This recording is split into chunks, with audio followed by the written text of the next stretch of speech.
Thanks, everyone, for joining us at the Project Censored Radio Show. We're very glad right now to be joined by three guests who are going to do a deep dive for us. First of all, Gifford Hartman has been a Railroad Workers United Solidarity member since 2014 and is a trainer for the Global Labor University. As a labor educator, he has participated in organizing training sessions, workshops, conventions, and conferences with workers from Africa, Asia, Europe, and North and South America. Abdullah Farooq is a PhD candidate at the California Institute of Technology and union member of the CGPU-UAW. He has been a part of the research team that is mapping how military cargo is flowing from the U.S. to Israel and how many of the companies complicit in facilitating these war crimes are attacking jobs and labor rights at home in the U.S. And finally, Fritz Edler is a more than 40-year rail and marine transportation veteran based in Washington, D.C. He served as a longtime local and regional officer in the Brotherhood of Locomotive Engineers and Trainmen, and now serves as an international special representative of Railroad Workers United. Abdullah, Fritz, and Gifford, thank you so much for joining us today. Thank you for having us. Absolutely. So today we have a lot of ground to cover.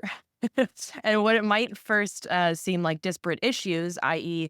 the oppression of workers at home and the war in Gaza, will by the end of the show, if we do things right, be very clearly and tightly interconnected in the minds of our listeners as they are in fact in reality. So I'd just like to start here with a few notes listeners might not be familiar with on how much money the U.S. has given Israel via both so-called aid and weapons. So in 2024 alone, the Biden-Harris administration enacted a record $18 billion in military aid.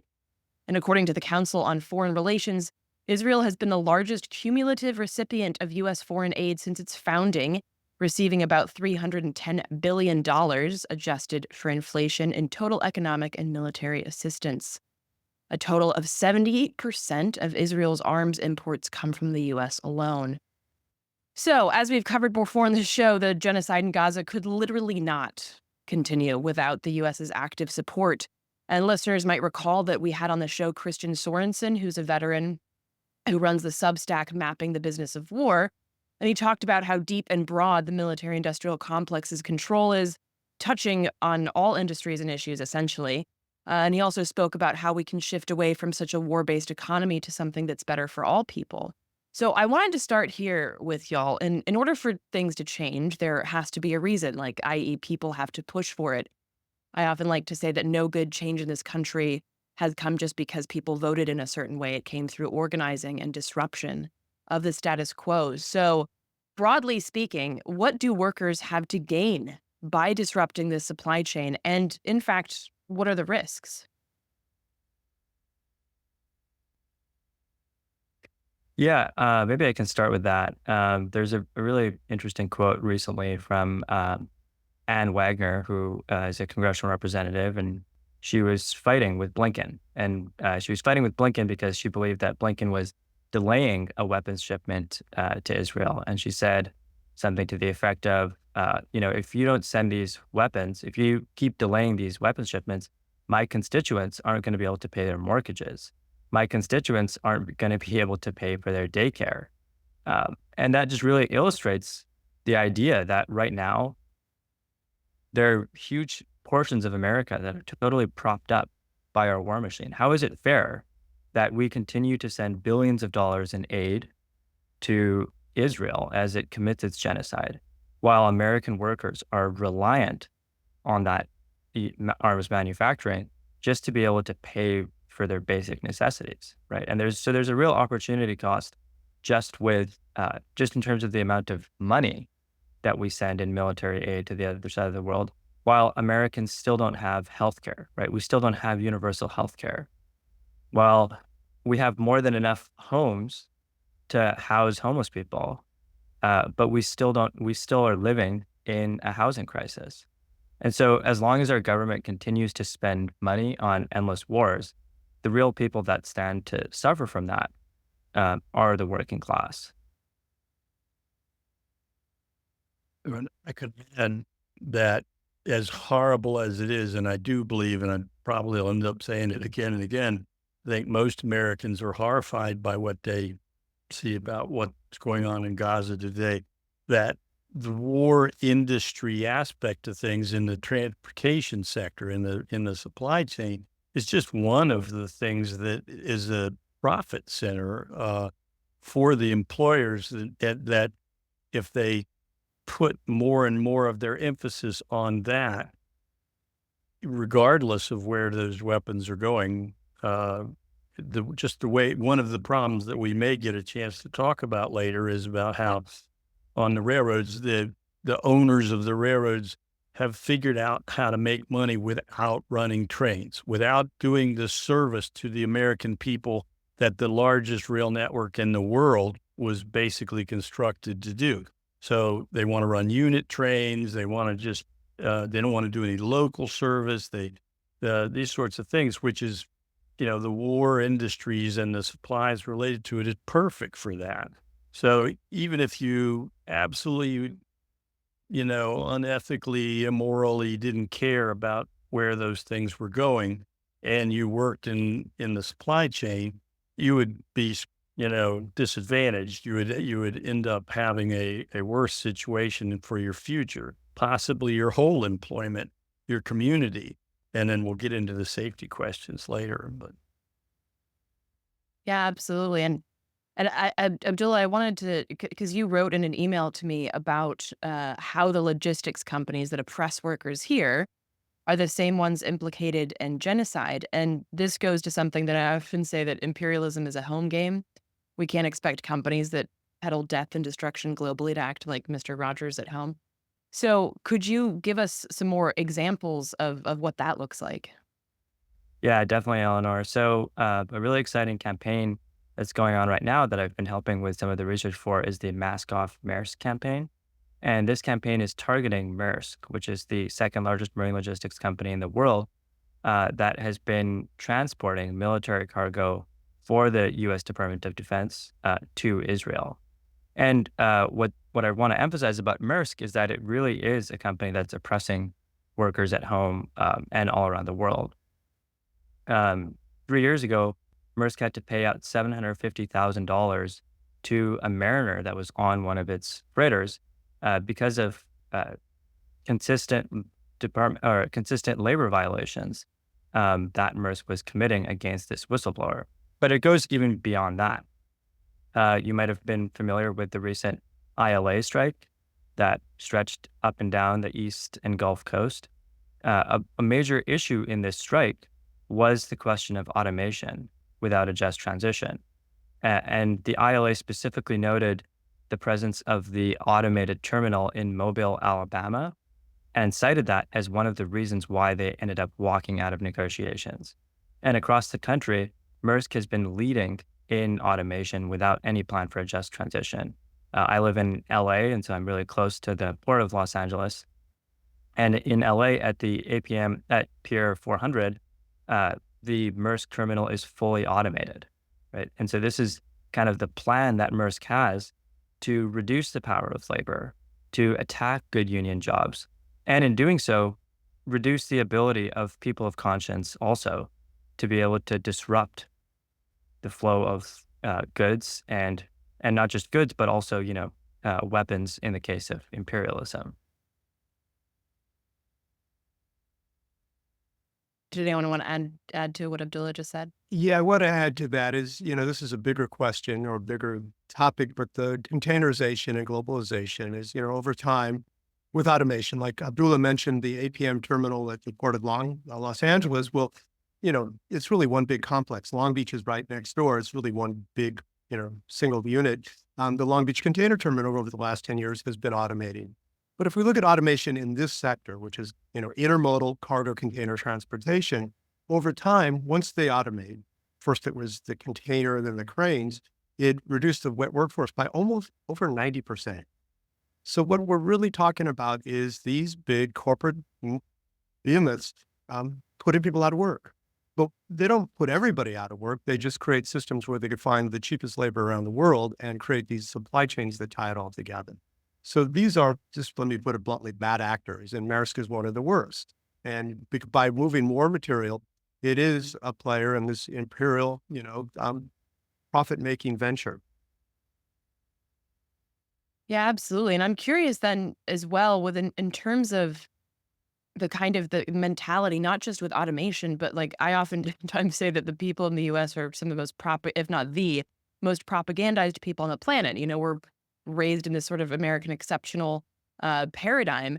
So I'm curious, like with your combined many decades of experience here, do you feel that there is a pride in with folks in working for the war effort amongst supply chain workers, or is there this real desire to do things that are more sustainable and better for people and the planet?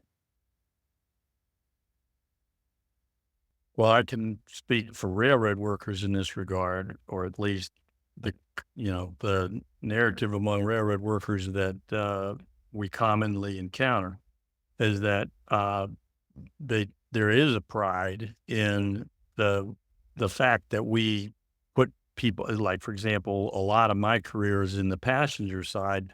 We put families together, we get kids to school, we help the economy. On the freight side, it's another version of that.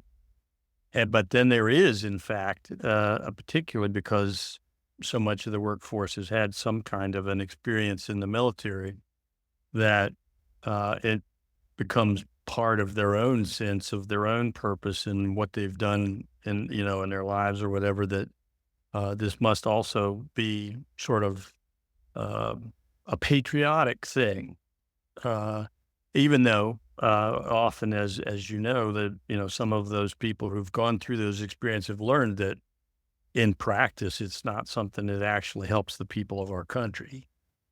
Um, And as I could say, sometimes workers push through the propaganda, and sometimes it's because they have a radical political culture at the workplace.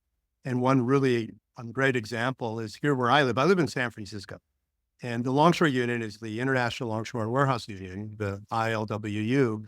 And Local 10 here has been very politicized since its inception. It grew out of this big strike in 1934 that was a general strike here in San Francisco. But ever since, they really maintained political education within the union. And by the wars in Central America, they were shipping out armaments. And in 1978, they knew that they discovered a shipment that was not properly labeled, but they discovered it was bomb parts going to back up the Pinochet regime in Chile. They refused to load the arms, and they boycotted it. And that happened again a couple of years later. There were straight up weapons and war instruments going to El Salvador against international law, against U.S. law. And they exposed it, and they stopped the movement of good arms to El Salvador. And they exposed it where Congress had to say, oh, well, those were covert. We shouldn't have been doing that. So sometimes workers do find out, definitely within a politicized culture, and do push back and refuse to move on weapons of mass destruction. Yeah, and I'll also just add on to that really across the labor movement as a whole, we've seen a kind of defanging of this labor movement, right? We've seen that over decades of attacks on labor, it's been really difficult for labor to even fight for its own. And when labor can't fight for its own, when working people can't fight for what they need to survive, it's really difficult for them to be able to fight back. And, even if they might have convictions about a war or about imperialism, it's really difficult for them to fight back. And I think what's really exciting that we see today is that labor is starting to exert militancy again. With leaders like Shawn Fain at the helm of the UAW, we're really seeing that labor is starting to say, we're going to fight for what's ours at home, but we're also going to take a stance on what's happening all around the world. Shawn Fain is standing up against the genocide, but he's also standing with Mexican auto workers, right? So we're now in a position where the labor movement is once again reminding American workers that who are implicated in not only the logistics, but also in the manufacturing of this military machine, that our interests lie with the interests of working people all around the world, far more than they lie with the interests of, warmongers wherever they are.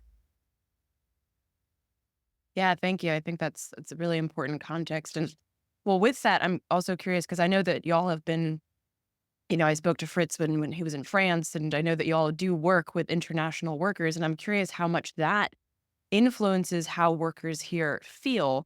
Um, you know, for instance, if dock workers in other countries block arms shipments to Israel, So have you noticed any kind of worker solidarity there across borders? And if so, could you talk a little bit about that? Well, I could just speak to specifically what you mentioned was because I was meeting in France with railroad workers who are preparing right now. This is actually all coming together, preparing within the next 2 days to do strike actions across the country, including all the rail workers of all the different rail unions around the question of efforts, the drive by the government to try and privatize some of the services. And uh, that probably, if they don't get fairly immediate results in December, is going to result in a much more generalized strike action starting in the middle of December. So my meetings with them were quite interesting because we were able to, I mean, of course, they were very interested in hearing details about American rail situations and American politics, but not only are they in this fight around the question of privatization, which is a problem that we have in the United States as well, but also on this question of the shipments. And because they have connections with Spanish workers, for example, one of the most important ports in Spain, you probably will be asking some questions about this after a while. It was the role of the port workers in particular, and also others who have been doing solidarity around the conflict in Gaza, to be able to actually make the government comply with its own rules about not shipping those things. So that, I mean, it's a sort of a strange thing. A lot of railroad workers don't entirely get the international character, even though in North America we now have basically an integrated system between Mexico, the United States, and Canada. But since the rails generally, there's no French rails that interchange with American rails, what we end up finding out somewhat the hard way is that a lot of our employers are the same, and a lot of the technical companies are the same, and a lot of the logistics companies are the same. And so we have to cooperate in order to be able to be the most effective we can in dealing with them. Just real quick, an example of that is in France, a arm of the French national rail system operates as the private alternative to public rail in the United States. It's an outfit called Keolis, and it now runs services in a few places, passenger rail services. It's actually an arm of the French national system.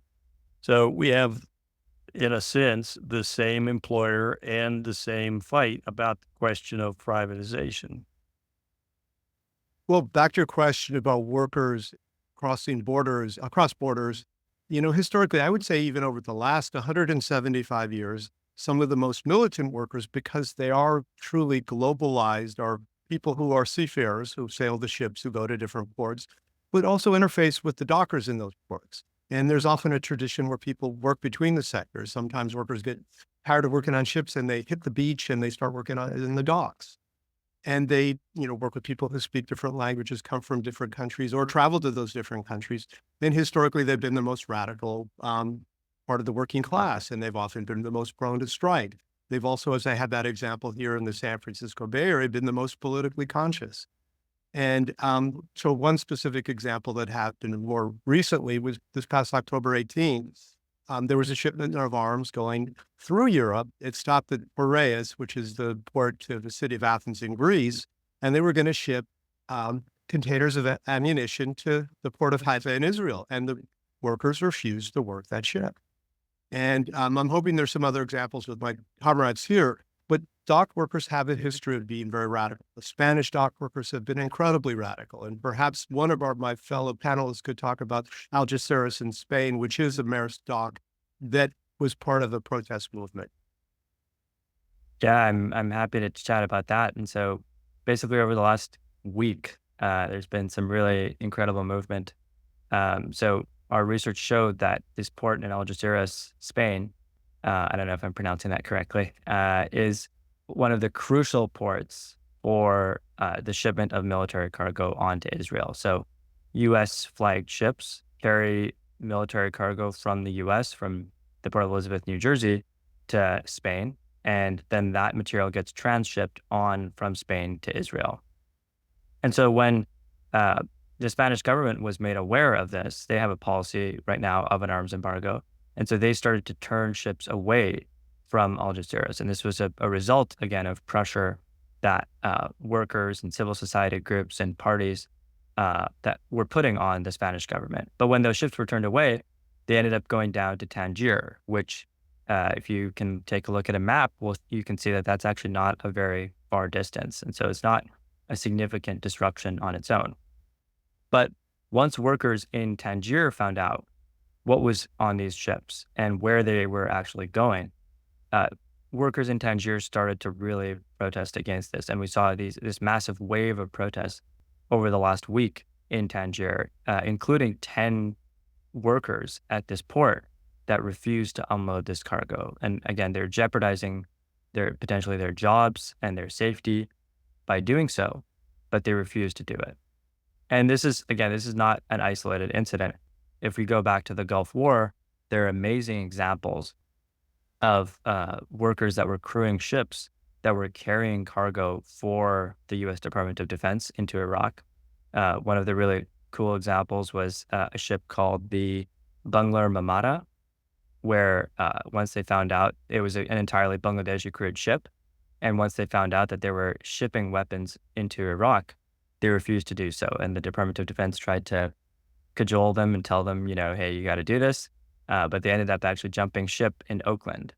And this concept of these, foreign flagged ships that were balking in the face of transporting weapons to kill their brothers and sisters in Iraq was actually like one of the driving forces behind creating the Maritime Security Program, which is the program that currently Maersk is enrolled in, that creates this U.S. flagged fleet that's kind of always ready to ship weapons for the U.S. Department of Defense, so that they don't have to rely on foreign flagged ships where potentially as a result of, worker solidarity, those ships would refuse to carry this cargo. So workers, we do end up shifting and shaping history, even if we're not always written into it.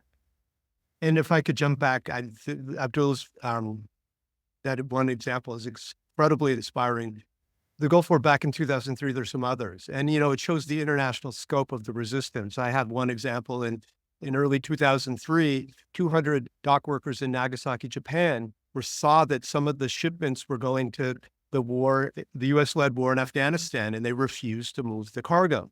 And again, in January 2003, the British trains were sending ammunition that was going to be used by the British forces in the Gulf War, and they refused to move those goods. So I think there is the potential for an international movement of workers to stand up and refuse to be part or complicit in the war machine. Yeah, and I just taking something that you sent me, Gifford, in an email, was about how we misremember history. And I'm very much into how important history is to dictate our present. And you had sent me an example of how, in the Vietnam War, we think of it as, students and, these radical leftists, and you don't learn. And I don't mean in school, because you don't learn anything in school, but even in leftist political education spaces, you don't learn about how workers were in opposition of the Vietnam War and had a big role in fighting against it. Just like we don't learn in school how, for instance, mine workers, black and white, marched together and shot at coal barons to win some basic workers' rights. Because it's really dangerous to teach people that they have power. And so I'm curious, how do y'all feel that this collective amnesia, or not knowing that this solidarity has existed and does exist, what does that do in terms of our ability to build solidarity and action right now? Well, I think it's exactly what you said. When they rob us of our history, they rob us of inspiring stories of people having done things before. And, it's a continuum, and they're trying to break that continuum. And I think if we go back to World War I, there were mass arrests. The members of the industrial workers of the world, hundreds of them were rounded up in the poverty rates. And, so it goes back even longer. And, there's a continuous threat of resistance. And I think part of our efforts, yours as well, is to keep that history alive because it does bring inspiration of what's possible in the present. And, some of those examples in Vietnam, some were conscious actions of workers. Some workers were just pissed off that they were being sped up to supply the war effort. So, for example, at a munitions manufacturer called Olin Matheson, people went out on strike. McDonnell Douglas, which made fighter planes, people went out on strike. They were rushing all this stuff down the rail. So back in the day, there was the Missouri Pacific Railroad. They went out on strike. Sometimes the strike lasted weeks. And it paralyzed parts of the war effort, so much so that President Johnson wanted to bring in troops to take over production. So we can have the lever to push back and stop things. And I think being aware that that is possible. And, maybe we could get into it a little later, but there are vulnerabilities in these supply chains because they are so spread out, not only across North America, but across the world. And, that is the vulnerability that our project here is trying to identify. Where do workers have their most strength? And maybe we could come back to that. It's not. Yeah. Go ahead. Oh, sorry. I was just going to add that, I also think the note about us being shaped by our history is really important. And the U.S. labor movement, while it does have, these amazing examples of solidarity, there's also a dark history behind our labor movement, behind the history of our labor movement. There's a really amazing book that just came out called Blue Collar Empire that I would really recommend to folks. And there's some really terrifying examples of, a union president, Jerry Worf, getting elected to the leadership of AFSCME in 1964, and then walking into his office in DC and finding out that there's an international relations department in his union that's entirely just run by CIA operatives. And the AFSCME ended up bankrolling a 3-month-long general strike to overthrow a progressive government in Guyana. Right. So there's also this history, in addition to this history of workers standing up, for their conscience, workers standing up for what they deserve. There's also this history of elements of the labor movement in the United States fighting back against, this radical militancy that workers were trying to employ, fighting back against these principles of solidarity and taking a wager on empire, taking a wager on saying our labor movement is going to be in a better bargaining position if we're able to undermine working class movements all around the world. And so we have to reckon with that history as well, that in order for us to build, working class solidarity at home, there's a real reason why we don't see as much of that at home in the US as we do, around the world, because we're going up not only against employers that are trying to beat us down, not only against labor law that prevents workers from taking action, but we're also going up against decades of an entrenched sort of bureaucracy in labor that has for a long time seen itself as having the same interests of the US empire. And perhaps it's kind of hackneyed to say this, but in the post-World War II period, when labor aligned itself not only with the state in so many ways by defanging itself, by consenting to some of the labor laws that weaken labor, but they, this expression that it wasn't the AFL-CIO, it's the AFL-CIA, because labor was from the high end, from the bureaucracy on down, was pushing for American foreign policy goals and using labor to do it, and then using labor's funds to fund similar efforts in other countries, which is just awful. And we need to expose that, as Abdullah pointed out, but from the bottom up, that hasn't always been the case. And that's the kindling fire of struggle from below. We need to kind of keep pushing and, fanning those flames.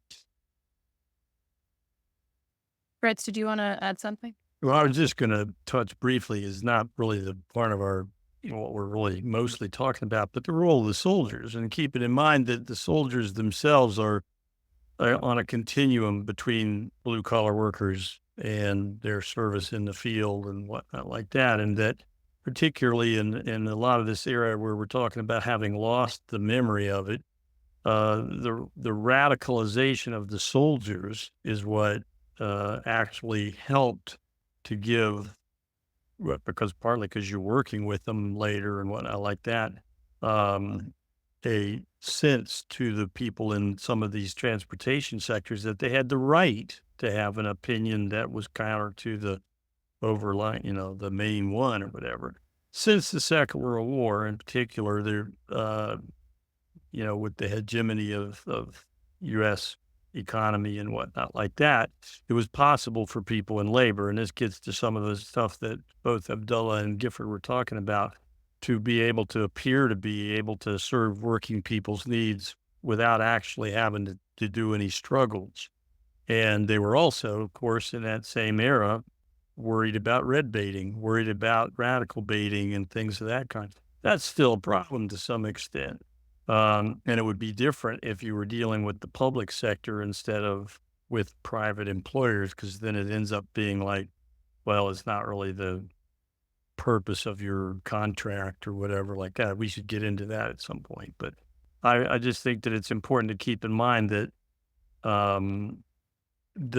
not only have we forgotten some of those things collectively, but some of that's intentional. Some of that's very much the drive, the same way, for example, that women who went into the industrial workforce during the Second World War, they were culturally pressed out afterwards because that was something that they didn't want people to think in terms of anymore. And could I return just for a minute, talking about the Vietnam War, an older guy who mentored me when I was a young guy, he was drafted into the Navy. He served on ships. He was on a ship off the coast of Vietnam, and the sailors actually self-produced what we call today zines, but back then we called them newsletters that were anti-war. And he was just a apolitical guy drafted into the military, and it radicalized him. And on a ship, he started organizing with his fellow sailors anti-war movements. And that not only happened on ships, it happened in the field, it happened in military bases. There's a wonderful documentary called Sir, No Sir, about the coffee houses that were often made by anti-war activists to bring soldiers in to talk about them being fodder for the war machine and putting their lives at risk for something that was just in the imperial aims of the U.S., empire. So I think that's really important. The self-activity of soldiers weakened the Vietnam War, and that's a history that's also been denied to us, and it's so crucial. And again, so soldiers or sailors, self-activity against the war, workers' self-activity against the war, all has to come into alignment. And that's hopefully what we're trying to do here is express those ideas that we need to do that.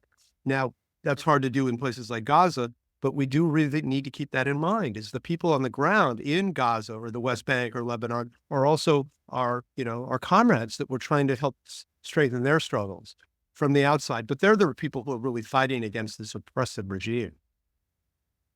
Let's make sure we get back to this automation question at some point, because there's so much that's important here. But, yes, it does eliminate jobs, but I would argue in certain respects, that's not its most important impact. The automation, and by the way, it is true in trucking, it is true in the rails, and it is true in the ports, and it is true on the ships. It's not, the reason why we oppose it is not because we're hostile to technology. We want technology. We want technology that lets us do our jobs, that makes it better and safer for us to be able to do our jobs. But that's not the technology that's being offered. As was mentioned earlier on the ILA side, the danger that they face is existential, not just from the point of view of there not being any more port worker jobs there.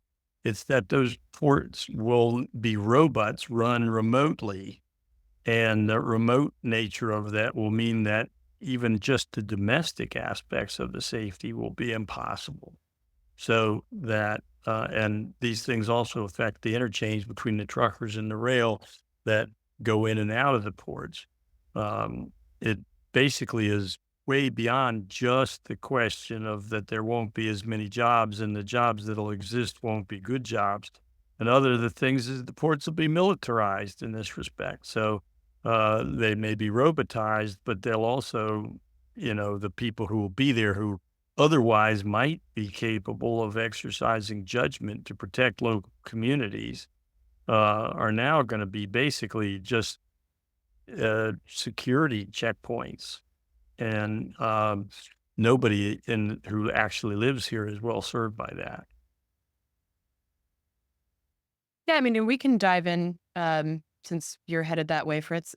We can dive into that automation question because oftentimes what I've heard from workers, not specifically with rail, but in other spaces, is yes, I wouldn't mind automation. I don't need to be doing a menial task that a robot can do. I want to ensure that I get the profits from that. And that I then get to do something that is more aligned with my training or more aligned with my abilities. So I think, like, could you talk a little bit about the nuance there? Because as you said, it's not like, hey, we want to be Luddites and just live in trees. There's a nuanced question as to what the automation does and who benefits from automation. You know, Well, I the, don't know if this gets directly to that or not, but I'll just say this with regard to rail. So when I was a young person, actually a child, I remember reading in the media at the time, which is basically newspapers, the term feather bedding. Feather bedding was a term that was invented by the employers with regard to the railroad to talk about the fact that there would be a fireman, and they're called firemen at the time, on the locomotive, which was a second person on the locomotive. And the argument is that this is ridiculous. We don't have steam powered trains anymore. There's no reason that there's a fireman on the locomotive. But the intent of that was to make sure that there wasn't a second qualified, judgment capable, safety aware human being in that space. And we actually have that same problem today. So it's a propaganda war, which is pretty much one-sided because those of us in labor, we try to, make the points. And because there's often this assumption that the people who are from the boardroom of the corporations and stuff actually know what they're talking about stuff on the job. That in the public eye, unless we actually have to campaign and really make the point that, you actually have to have trained, skilled, judgment capable people there if you want to have safe products. And the people who are in charge of this, the managers in charge of this, they actually have lost sight of that. to take it to kind of just a typical supply chain today, automation probably gets delivered us after coming out of an Amazon fulfillment center, which has these robot pickers and, talk about algorithms and automation and robotics kind of defining our lives. But, what kind of stuff are they delivering to us? Some stuff we need, definitely. And some stuff is just the consumer crap that they convince us that we need. But then if we have to kind of stretch those supply chains across the planet, it's the exploitation of labor, not as much China anymore, but perhaps Vietnam or Bangladesh making garments. And then, people working in sweatshops and then being put on ships where actually the workers on the ships are like, say, Maersk are, sweatshops at sea. And then, being unloaded at automated ports to go to the Amazon fulfillment center to have some subcontracted driver driving around our streets, delivering us stuff to our doors because we hit a button on our phone. It just begs the question is like, what kind of world do we live in? And do we really want to live in this kind of world? And, it's a difficult question because, the consumer products are easy and nice, but people don't see behind the veil is just a world of exploitation. Automation just makes workers work harder. They get paid less to give us more crap that's really cheap. And I'll also just add on to that to say that, if we look at ports across our country, most of these ports are actually operated by cities and state level port authorities. So these are public properties that are being leased out to these private companies that are then generating, in LA, it's enormous. It's like hundreds of billions of dollars of revenue that are being generated for these companies. And if you look at the communities that are surrounding the ports, they're just decrepit. There's just crumbling infrastructure. And the vast majority of the workers who work at these ports live in and around these ports. And so what hope do we have? What hope do workers have for a just transition when they see that right now they're already being hyper exploited for their labor, right? Their labor is contributing to the billions of dollars in profits. And despite the fact that this is taking place on public property, the amount of democratic control that they have over their workplace, the amount of control that they have over what happens at work, over what decisions get made by these companies is so minimal. And so any discussion that we want to have about what a just transition should look like has to take into account the fact that we know this is all taking place on public property. And if it's public property, then we should have the ability to actually exert control, actually exert some kind of, democratic input into how these ports are going to be operated in the future. That's a perfect place for us to talk, just at least at some point, unless you want to move it back a little bit, about the public stake. How do we get a public stake in this? How do we make sure that not just the workers, but the public at large have a chance to weigh in on it? And so, for example, in Railroad Workers United, which is my organization, we have a lot more education and other kinds of things to do before we're in a position to really have the fullest kind of conversation we need to have about the war questions. But one thing that we're absolutely clear on, and we're clear about right now, is the fact that as long as the private owners own the network, they're destroying the network and they're making it unavailable to the purposes for the country that it was intended. It's making it less safe. It's making it less productive, less supportive of public goods. And because of its private nature, even the people who work there and communities around those places don't have a seat at the table. They don't have any way to be able to weigh in. So in my organization and various other circles, people have supported campaign for public ownership.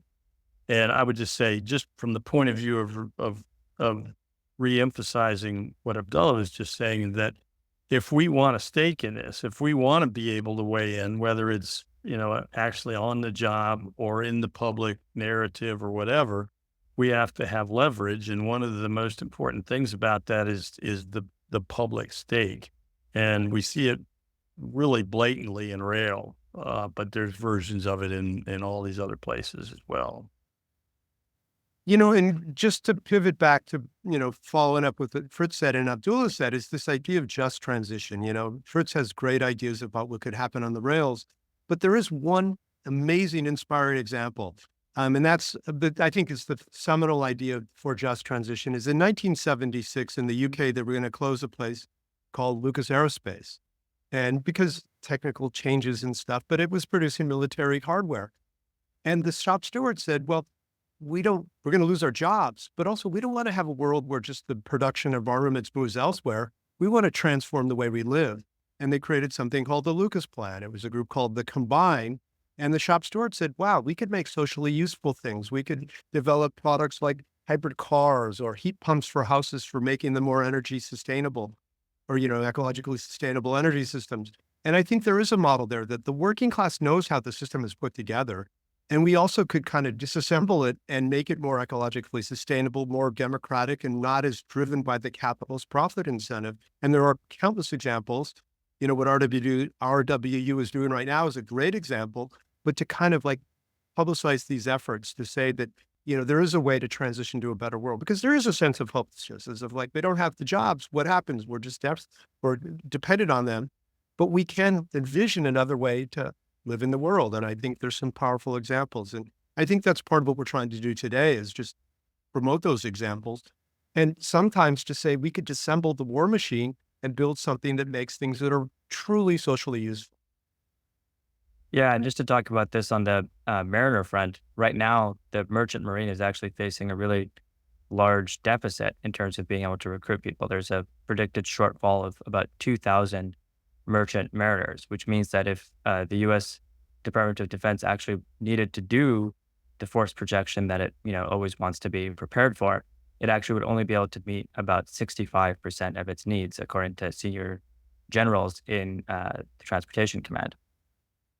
And so, when we think about what a just transition for mariners looks like, we know that river barge logistics is an amazing method. So river barges are basically unpowered ships that travel on the river and that you can use to transport goods. And we have so many inland waterways in the United States that if we could transition merchant mariners from, carrying vessels that are going to take cargo to the other side of the world to destroy the lives of people in Gaza, if instead we could employ those people in transporting goods in an incredibly environmentally sustainable way, taking advantage of America's inland waterways, we could have a just transition. We could improve the amount of environmentally friendly logistics companies that are operating in the U.S., and we could, have a transition away from the war machine. But all of these things require workers and working people to be able to have democratic input into how these decisions are being made.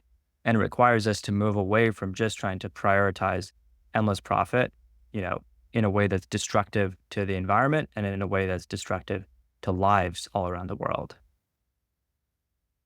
So I'm curious with that. Like, I'm very much a person that tries to think of like steps and not like this is an IKEA manual and this is how you have to do it. Otherwise, your bookcase is going to be totally becocked. But like, an example. So like, if the goal is public ownership or like, I don't know, co-op kind of structure of this, like, what are steps towards that for workers in any or all of these sectors? Well, I don't know if this is exactly a response to that, but it was like one of the points that we would like to get much more discussed in the public space is that, for example, the ILA and all port workers have to figure out how to have this question of automation addressed. And that talking about why the automation has been done in the way that it is the way that we can actually advance the anti-war position because it's so integral. But that's the thing that people don't get. That's the thing that I hope that the main thing that people would take away from this podcast today is that it's deeply integrated. It's deeply the movement of these materials, the policies of the war, their impact around the world, and their impact in the communities along the trackside and on the job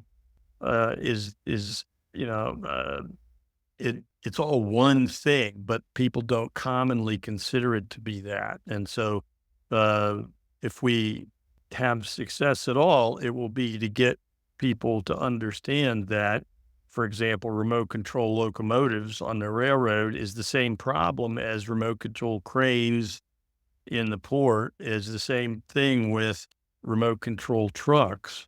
And each of these things represent dangers to the communities outside of that. And they also create a situation where unsafe conditions or, for that matter, immoral conditions can't be affected by the people who live here. Yeah, I'll also just add on to that to say that I think a really important prerequisite to being able to make the demands that we're talking about today is for labor to start coordinating within itself, right? Right now, so many times labor unions are pitted against each other, or they view themselves as representing a small subset of workers in a kind of craft position. And so what we really need in order to be able to make these kinds of coordinated demands around automation, around ending the war, is for unions to start coordinating with each other to build the kind of radical networks across industries and across sectors that can then make these kinds of coordinated demands with the leverage of millions of workers behind them. And we saw a pretty amazing example of this recently, where 7 major unions, including the UAW, which is the union that I'm part of, called for not only a ceasefire, but an arms embargo, right? So this was kind of unprecedented in U.S. labor history, with these 7 major unions representing millions of workers across the country coordinating to make this political demand. And we need our unions to be doing more of that. If we want to have a chance of fighting against automation, we need our unions to be coordinating with each other and not trying to pit, truckers against longshoremen, right? We need workers to be seeing their interests as being shared across the entire working class. And that requires unions to talk to each other and coordinate with each other. And is one way to kind of shut down the war machine. I personally think we need to shut down armaments manufacturers, but like the Lucas plan, we need to use that those technical resources to make a better world. Again, remember during the COVID pandemic where General Motors, I don't know if the UAW was involved, but they were going to shut down the assembly lines for cars and make respirators or things like that. I mean, I think that was kind of BS, but I think there's a possibility there. I think that we could say these factories, that make tanks, let's convert them to make things that are useful. And I think there is a possibility, but like Abdullah said, it is a discussion that has to come from the working class because the bosses are never going to go for it. But it is kind of our way of saying our vision for a better world.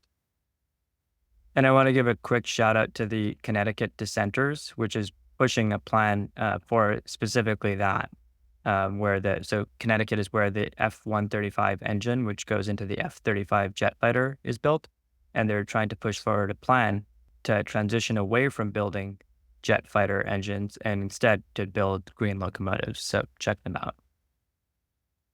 That's great. Thank you. Yeah, I'm reminded of, I did a documentary about West Virginia, and a UMWA member said that you want to make an environmentalist? I'll tell you how to make an environmentalist. You put a bunch of coal miners at work building solar panels, and in 5 years, they'd slap somebody who asked them if they wanted to work in a mine. So yeah, absolutely. I think that these are very important points that y'all are making, and we only have a few minutes left, but I wanted to talk about, because this is something that y'all brought up before, the vulnerabilities of the supply chain. So what would this look like? I mean, not sharing too much spicy information on something that, all of our NSA people are watching, but where are the vulnerabilities and therefore the people's strengths in terms of the supply chain? And also, Abdullah, you had talked about, this DoD workaround. These are specialized jobs. So how could they do that workaround? You can't just send in somebody like me to work a dock. I wouldn't know what the hell I was doing. Well, I think part of it is the working class knows how the system is put together. In some cases, more so than the bosses or even the CEOs in the boardrooms. And there are weaknesses. We live in this world of, there's a great writer from the UK who calls it we live in a world with a factory without walls, because, just to take LA Long Beach, the port where 40% of the goods come in by containers to the US, 50% of them are called intermediate goods, means they're not completed assemblies. And then they get assembled. Now, workers know how that system works. There's, I'm going to use a metaphor. It's from this guy named John Womack.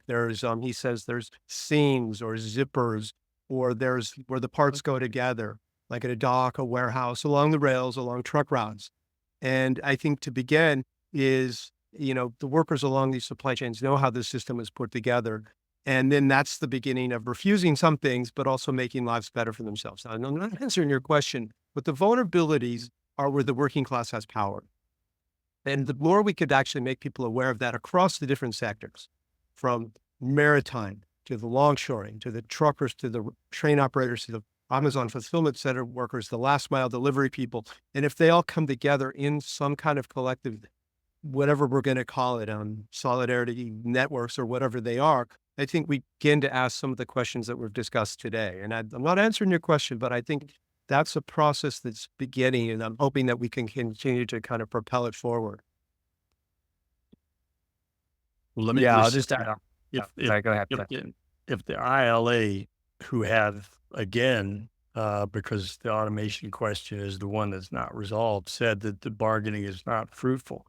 If the ILA does end up going on strike again in January, February, one of the things that is a real thing in the short term, and it doesn't require huge leaps of organization or getting everybody on the same page exactly, is that if they put up picket lines at the ports, railroad workers can and likely would respect those picket lines for all the cargo that is going into that port, not selectively, but it would actually be more effective than the ILA pickets themselves, in the sense that the ILA has already said they won't, at this point, interfere with weapons shipments and things. So that's a thing that, and it's because of aspects of labor law, the way that it works.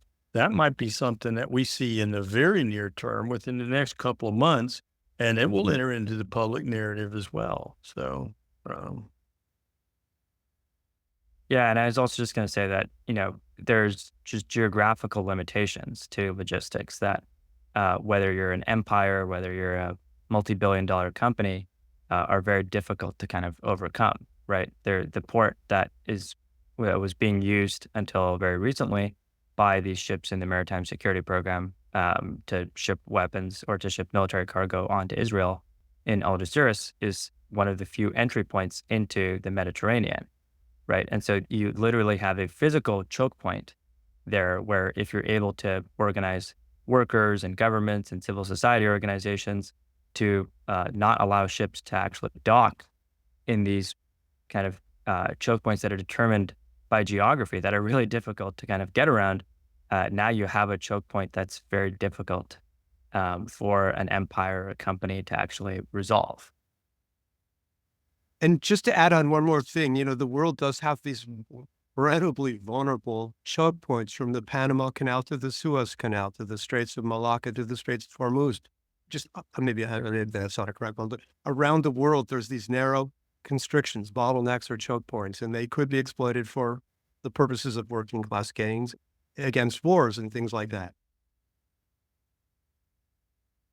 Yeah, that's great. I mean, I love the idea of using the geography that we have. We don't have to reinvent the wheel here. And I mean, this was so much information. And of course, we could sit here for another 5 hours and dig into details. But as we're wrapping up here, I just want to go around. And if there's anything else, just like a short little something that you'd like to add before we wrap up. Also, for folks who want to learn more about anything specifically that you spoke about. And yeah, just going around. Sure, yeah. I'll definitely give a shout out to the Mask Off Maersk campaign that the Palestinian youth movement is currently engaged in, as well as the No Harbor for Genocide campaign, which is a broader campaign that the Progressive International is a part of, as well as the work of the BDS National Committee, which has been coordinating a lot of these solidarity efforts around the world. So check out all of them. And then another shout out to the Connecticut dissenters and Connecticut Labor for Palestine crew that's really pushing some of these just transition ideas. I'm going to agree with everything that Abdullah just said, and also just say there's tools. Like there's a wonderful book called Labor, Power, and Strategy by this guy I mentioned before, John Womack, that talks about choke points and bottlenecks and the working class having the ability to understand those and use them to their advantage. And in our case that we're talking about today is use them in anti-war activity. And I hope that happens further. And also a shout out to the group that I've been a volunteer with, Railroad Workers United, and hopefully they could be part of that. Well, for me, then I would like to say also, I think that I have great respect and appreciation for the Mask Off Maersk campaign and the researchers who've done that, because they're actually, one thing about the current anti-war movement activists that I'm familiar with is that they don't have the long learning curve that we had at some points in the past where we had to really convince activists that they had to think about the worker side of this stuff. They already get that, and they're already working to make that stuff. It's a lot more work that we have to do. We have to do a lot more in the rails to make sure that everybody completely understands it. But so I would say that those folks that are interested in this question of how we do better work with the working class and this war stuff, one of the things that you should just check out anyway is our Public Rail Now campaign. The website for that is publicrailnow, all one word, .org. And the point of that is that if we want to be able to have the leverage that we want to have on these kinds of things, we need a way to get around basically the cabal of the various ruling parties, political agents, and the boards of directors of the private companies. So, and I think it's pretty exciting. For example, on December 8th, we're going to have a public conversation in Dundalk, Maryland, outside of the Port of Baltimore, on war and automation. And we're going to be engaging a bunch of different people at intersection, everybody from local environmental justice stuff to port workers, truckers, the rail connection as well, and getting people to get this idea about war and automation. And if I could make one parting shot, is that the effort that Fritz, Abdullah, and I, and all of our comrades are involved in is an education project. And like everything we've said today, this is the kind of educational ideas we want to spread and have discussions with people everywhere. So look forward to maybe announcements about public meetings all across the country. Yeah, absolutely. That would be wonderful. And I'll definitely see any of you there that are there on December 8th. Thank you so much, Fritz, Gifford, and Abdullah, for taking the time to sit down and try to give us all of this information in a short amount of time. Really appreciate it, and we'll be sure to check back in with you as time goes on. Thanks so you much. so much. Thanks for having us.